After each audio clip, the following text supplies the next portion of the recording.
temporary stay permit waivers extended until September 30th. Vietnam to take more opportunities for the winter-spring crop season 2020. 90% Vietnamese billionaires are in real estate. English was the lowest average score among the 9 subjects in national school exam.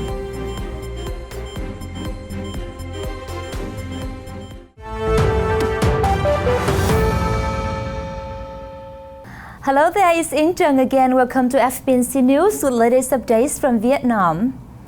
Foreigners who entered Vietnam from March the 1st can have their temporary stay permits automatically extended for another month until September 30th, the Immigration Department announced on August 31st.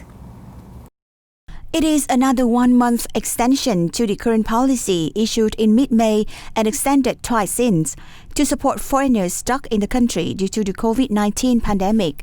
The move means from now until September 30th, people who came to Vietnam under visa waiver programs, e-visas, or tourism visas from March 1st can stay or leave Vietnam without doing any paperwork or paying any fees. Regulations on those who entered the country before March 1st remain the same as the current policy. They can be considered for this permit extension as long as they can prove they are stranded in Vietnam due to the COVID-19 pandemic. They need to prove certificate issued by their diplomatic mission in Vietnam through an official diplomatic note with a translation in Vietnamese or documents issued by Vietnamese authorities to confirm they were quarantined or treated for COVID-19, among other reasons beyond their control. Those who do not fall under these categories or have committed legal actions have to abide by the existing laws on immigration. Airasia Group CEO Tony Fernandez has called for Southeast Asian economies, including Vietnam, Cambodia, Laos, and Thailand, to open their international borders as they are largely saved from the deadly pandemic. Fernandez has warned that continued travel restrictions could force the carrier to lay off even more workers. The airline has already cut some 30% of its total workforce this year, which stood at 20,000 as of January. For the second quarter ended June 30th, Airasia reported a net loss of 992.9 million ringgit, equivalent to $237 million. Cumulatively, for the first 6 months of the year, the airline's net loss stood at 1.8 billion ringgit, in contrast to 111.78 million ringgit net profit position it was in 2019. The Vietnam-EU Free Trade Agreement, or EVFTA, took effect on August the 1st, paving the way for increased trade between the EU and Vietnam. From the beginning of August up to now, Vietnam's seafood exports to the EU have increased by about 10% compared to the previous month. According to the Ministry of Industry and Trade, Vietnam has advantages in production and export of agriculture, forestry, and fishery products, while the EU has a great demand for these items, with the import value accounting for 8.4% of the total annual import value. Fiscal space of the EU market is very large. However, in order to take all advantages of the EVFTAs, Vietnam needs to have a strategic solution to improve the quality of products as well as change the mindset of the export method. The Ministry of Planning and Investment held a teleconference on August 31st to look into orientations for making plans on socio-economic development and public investment in the southeastern and Mekong Delta regions in the next few years. Addressing the conference, which was attended by officials from 19 provinces and cities in the two regions, Minister Nguyễn Chí Dũng said the plans for 2021 and the 2021-2025 period need to be consistent and bring into play the achievements obtained during 2016-2020 while devising development strategy, plans and solutions that can tap into local potential and advantages, thereby making breakthroughs and stronger development in the new period. Development directions must center on the people by paying attention to ensuring social security and sustainably reducing poverty, especially in ethnic minority communities and remote border and insular areas, so as to narrow the development gap among regions, he noted. According to the minister, the southeastern region has to particularly prioritize mobilizing resources for developing seaports, airports, and roads linking local ports. Cargo transportation should also be coordinated rationally to optimize local seaports, including Cát Lái and Cái Mép Thị Vải. Meanwhile, localities in Mekong Delta should pay heed to solving problems related to transport, water storage reservoirs, and riverbank and coastal erosion, Mr. Dũng said, adding that transport corridors should be developed into economic ones so as to expand the space for development.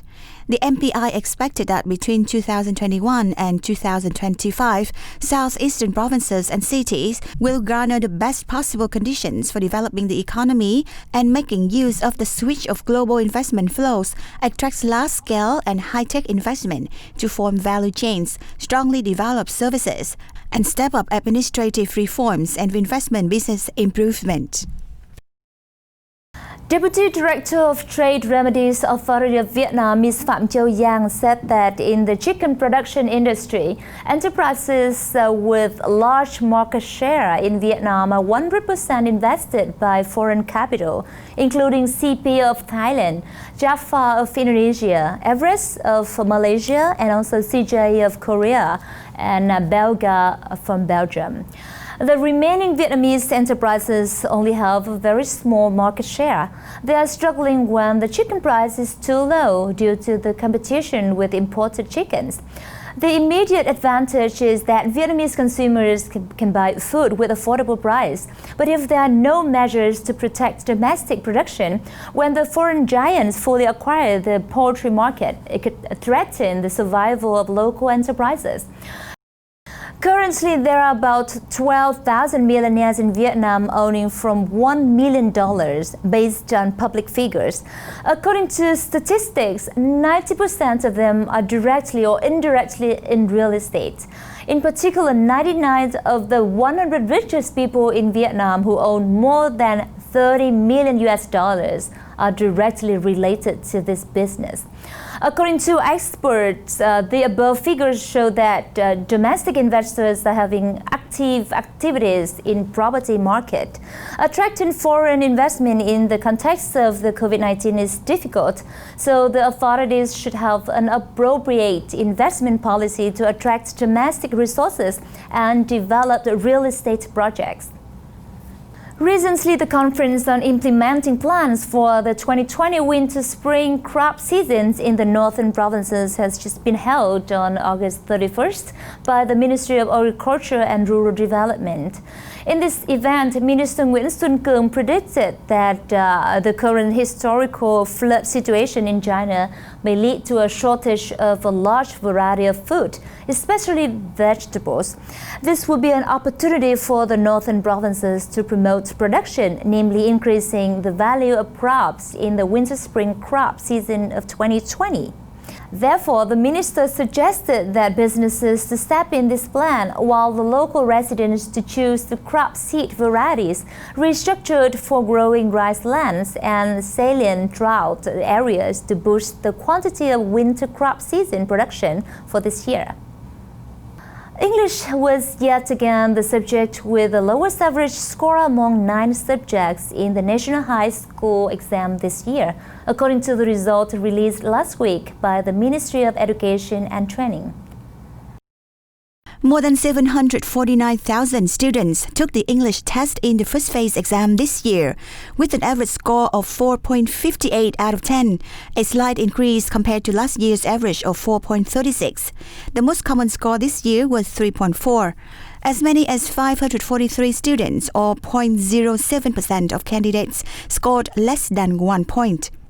More than 63% of students scored less than 5 points. Education specialists were not surprised at the poor results, saying the scores reflect the quality of English teaching and learning in Vietnam, despite a project from the Ministry of Education and Training to improve the quality of foreign language teaching nationwide in 2008-2020 period. Many agree that the quality of teaching English depended largely on the capacity of teachers and teaching conditions. In Vietnam, English teacher and learning methods tend to help students score high in the exam, but not help them use the language effectively in practice.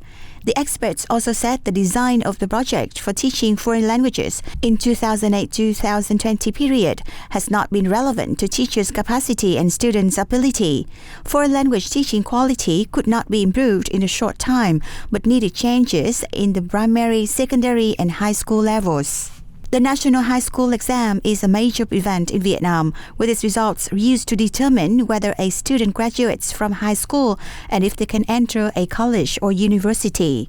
Candidates were tested in maths, literature, foreign language, natural science, including physics, chemistry, and biology, and social science, including history, geography, and citizen education. All the tests were in a multiple-choice format, except for literature. This year, for the first time, the exam has been organized in two phases due to the COVID-19 pandemic. About 867,000 candidates finished the first phase on August 10. The second phase for more than 26,000 students in COVID-19 hotspots and those in quarantine will take place on September 3rd and 4th. Recently, Global Embassy and Regional Children, in partnership with the Embassy of Italy in Vietnam and the Consulate General of Italy in Ho Chi Minh City, opened a special international exhibition on the centenary of the birth of Italian pedagogist Loris Malaguzzi. The event also kicked off a series of academic activities on the Reggio Emilia approach in early childhood education in Vietnam. Loris Malaguzzi is the world-renowned Italian educator who laid the foundations for the Reggio Emilia educational approach, a preschool philosophy that has inspired a wide range of preschool teachers, preschool managers, and worldwide preschool research specialists. With a theme taken from the title of Italian's poems, No Way, the 100 is Here, which is also the manifesto of the Reggio Emilia approach. The exhibition demonstrates the right to learn and educate, as well as the extraordinary potential of children's 100 languages. Through an open and interactive space, the exhibition narrates the experience of Reggio Emilia kindergartens, infants, and child care centers, thereby developing and expanding innovative projects in pedagogy, architecture, environment, politics, societies, organizations, and management through the point of view Loris Malaguzzi et al. Not only does the exhibitions honor the career and ideologies of an influential educator, but also is a place to discuss about the current state of preschool education in Vietnam and the prospect of the Reggio Emilia approach to shape its future. And the Italian authorities are, of course, very happy to support the outreach of Reggio Emilia approach at a global level, and especially in Vietnam, in this part of the world, which is very important. It's a priority for us to develop our relations, and relations based on education, on a revolutionary pedagogic approach, are at the fundamental core of the foreign policy of Italy. Thanh Bùi, president of Embassy Education, said that in the near future, Global Embassy, as an official representative of Reggio children in Vietnam, will organize online seminars and training courses for preschool teachers, both in offline and online mode. The courses will be organized in Ho Chi Minh cities, Hanoi, and Da Nang with a view to illustrating the Reggio Emilia education's approach, as well as establishing the various communities, a place to connect individuals and educational organizations to support and share resources, together with exchanging experiences and spreading the values of this approach. The exhibition's No Way, the 100 is Here has opened a series of academic activities on the Reggio Emilia approach in early childhood education in Vietnam. Nghe Nguyễn, FBNC, Việt Nam.